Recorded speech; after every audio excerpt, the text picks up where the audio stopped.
बिस्मिल्लाहिर्रहमानिर्रहीम। 21 रज्जबुल मुरज्जब 60 हिजरी बा मुताबिक 26 अप्रैल 680 ईस्वी बारोज़ इतवार सपहर के वक्त मुल्क शाम के शहर दमिश्क के कसरुल खज़रा के एक धुंधले तारीख कमरे में एक कीमती मगर मैले से बिस्तर पर मुआविया लेटा हुआ है और बीमारी की वजह से कराह रहा है। उसने इसी तरह कराहते हुए आवाज दी, कोई है, कोई है। इसकी पुकार पर 2 कनीज़ें कमरे में दाखिल हुईं।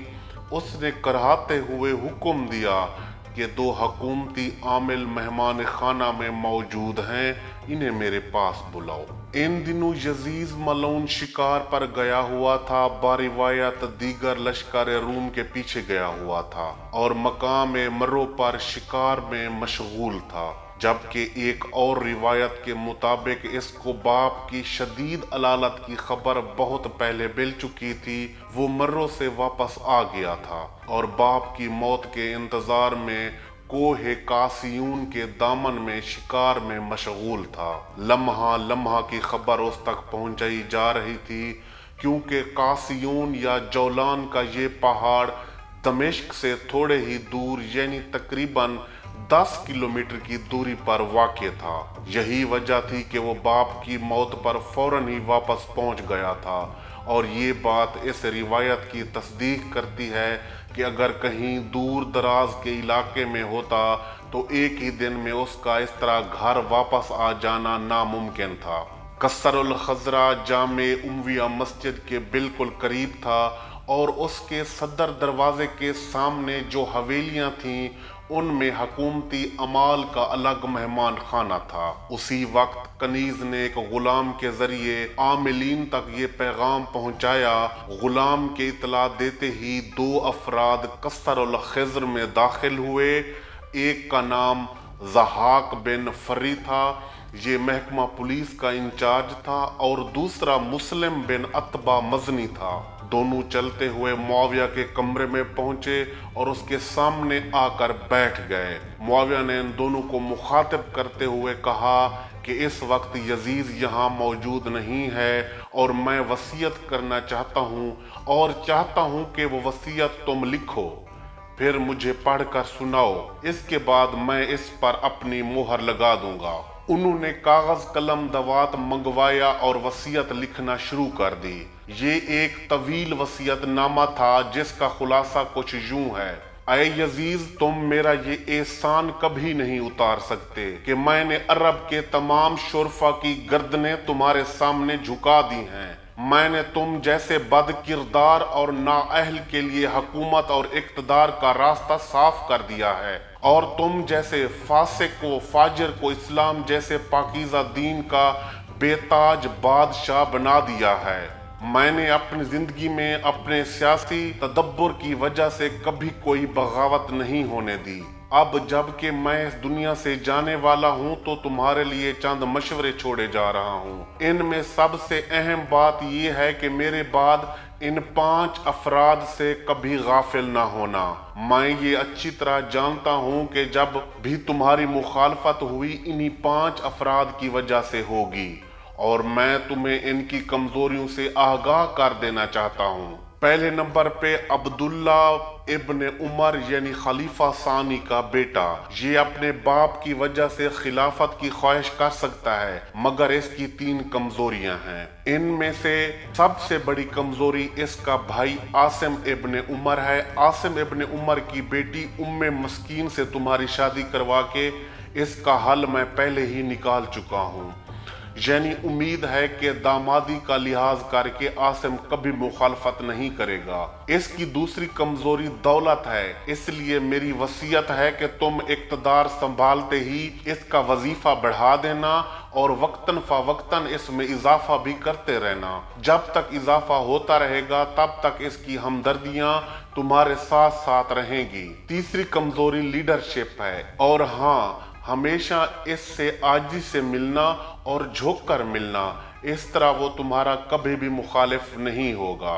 दूसरी शख्सियत अब्दुर्रहमान बिन अबू बकर खलीफा अव्वल का बेटा, ये भी अपने बाप की वजह से अहम किरदार अदा कर सकता है, मगर इमाम मजलूम अलैहिस्सलातो वस्सलाम की मौजूदगी में वो खिलाफत उम्मीदवार कभी नहीं बन सकता, क्योंकि उसकी कई बेटियों का अक्द बनी हाशिम में हो चुका है। लेकिन फिर भी इससे कभी गाफिल मत होना, क्योंकि इसकी कमजोरी इसकी ताकत है और वो ताकत है इसका कुंदी कबीला। अगर तुमने मोहम्मद बिन अशद, कैस कंदी और इसके भाई याया और कैस वगैरह को अपने हाथ में रखा तो फिर ये बेबस होगा, क्योंकि ये लोग इसके फूफीजाद हैं। तीसरी शख्सियत सईद बिन उस्मान यानी खलीफा स्वयं का बेटा, ये भी अंदर ही अंदर खिलाफत के ख्वाब जरूर देखेगा, क्योंकि ये तुम्हारे अपने ही कबीले से ताल्लुक रखता है। इसलिए मुश्किल ही लगता है कि वो तुम्हारी मुखालफत करे।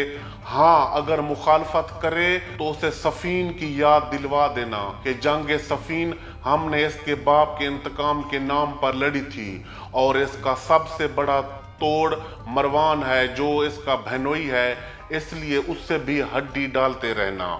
चौथी शख्सियत अब्दुल्ला बिन जुबैर बिन अवाम है, इससे कभी भी गाफिल ना होना। ये लोमड़ी से ज्यादा मकार, चीते से ज्यादा फुर्तीला, भेड़िए से ज्यादा खूनखार, ऊंट से बढ़कर कीना परवर और भड़कती हुई आतिश से ज्यादा भड़कीला यानी आतिश बियां मुकर्रर है। तुम इसकी बैयत पर इक्तफा मत करना, बल्कि पहली फुर्सत में इसकी गर्दन उड़ा देना, क्योंकि ये जब तक जिंदा रहेगा तुम्हारी मुखालफत करता रहेगा। ये एक मैदान में शिकस्त खाएगा, अगले मैदान में पहले से ज्यादा मजबूत फौज के साथ आएगा। ये बार बार शिकस्त खाने के बावजूद भी शिकस्त को तस्लीम नहीं करेगा और हमेशा जंग के मोहरे बदल बदल कर तुम्हारे साथ टकराता रहेगा, इसलिए इसे हर हाल में कत्ल करवा देना। पांचवी शख्सियत फरजांद रसूल हजरत इमाम हुसैन अलैहिस्सलातु वस्सलाम है। इनके बारे में किसी खुश फहम में मुब्तला मत होना, क्योंकि इनकी कोई कमजोरी है ही नहीं। अगर इन्हें तलवार दिखाओगे तो वो फातेह खैबर वहद बनकर सामने आएंगे।